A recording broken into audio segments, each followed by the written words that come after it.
Hey, Eagle Run 23 here. I was watching today this ATF director who testified to the committee, and there was several great exchanges, and one exchange that just really stood out to me that I want to bring to you, and we're going to watch it here on the iPad.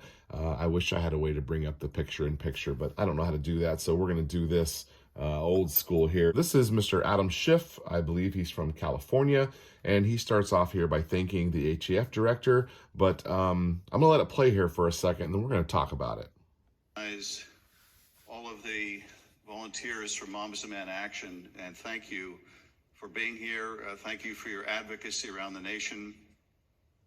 I appreciate how much you're devoted to trying to end this scourge of gun violence. Soon. I think like many Americans, that after the tragedy of Sandy Hook, it would finally be enough. Watching those beautiful children massacred would be finally enough to prompt this Congress to do something. This is a very common narrative that is brought up by the anti-gun crowd, that we need to do something, and why do children need to keep getting shot in our schools? First of all, it is an absolute travesty that these events keep happening, and it is incredibly sad. And as a father, as a father who has kids in school, it's a little unnerving, and it's definitely frustrating. And I hate that we continue to see this. The call to just do something is such a false narrative that these guys keep falling back on, as if you're not doing something, so that means that you're for it. The problem is that all of these things break down whenever you factor in the Constitution and freedom. To step on a right to save a child is something that is like this impossible situation here. We can't end our rights, and we want all of our children to stay alive, right? So we're at this crux here, and so they can jump in there and force you to make a decision. And so most people are going to say, well, I don't want the kids to die, so let's lose the right. And that is a tough spot to be in, and it's intentionally a tough spot that they're putting us in here. 100% intentional. He brought that up intentionally to make you feel like you had to choose a side.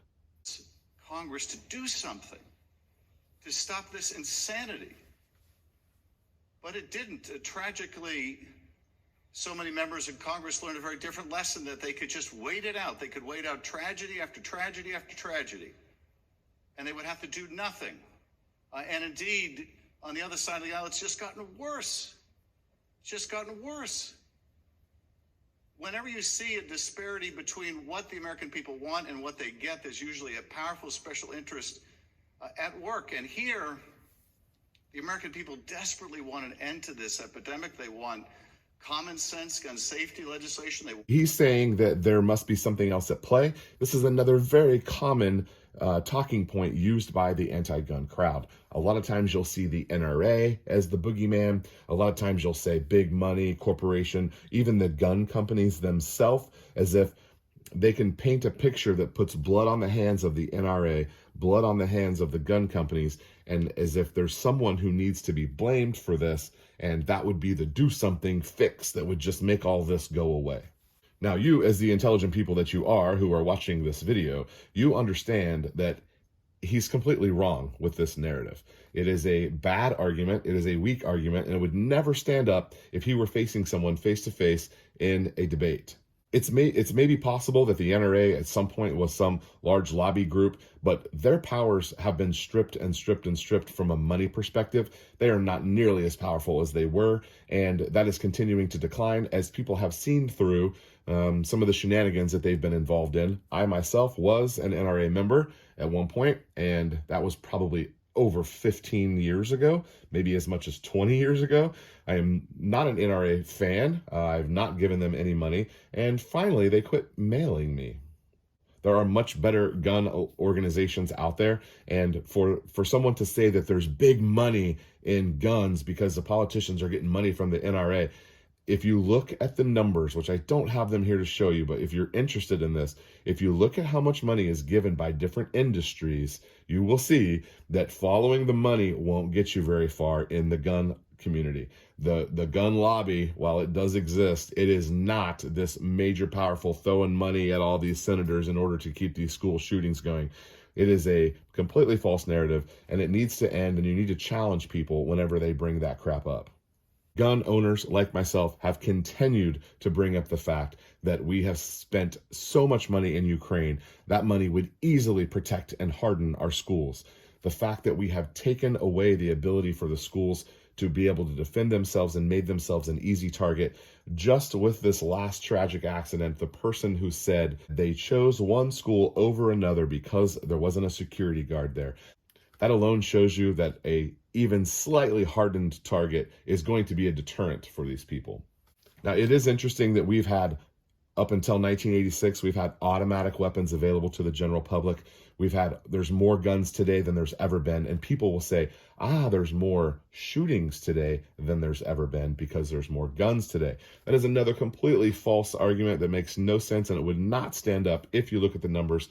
Powerful special interest at work. And here, the American people desperately want an end to this epidemic. They want common sense gun safety legislation. They want to ban assault weapons. They want truly universal background checks. It's insane that you can be denied the purchase of a weapon because you're a felon and then go out in the parking lot and buy the same gun. That is insane. And of course, we see the result when we see our children mowed down week after week after week.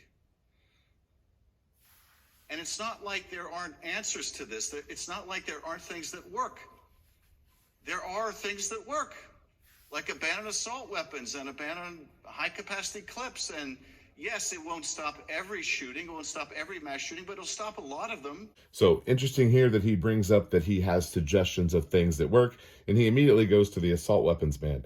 We can clearly look at crime statistics and the assault weapons ban and see that there is not really a correlation that's going to get you any traction. And he also says that by banning it, it's not going to eliminate all of the crime, but it's going to eliminate one or two. But guess what? If they were to ban assault weapons today and there was another mass shooting tomorrow, then what are they going to say? They're going to say, well, now we've got to go get them off the streets.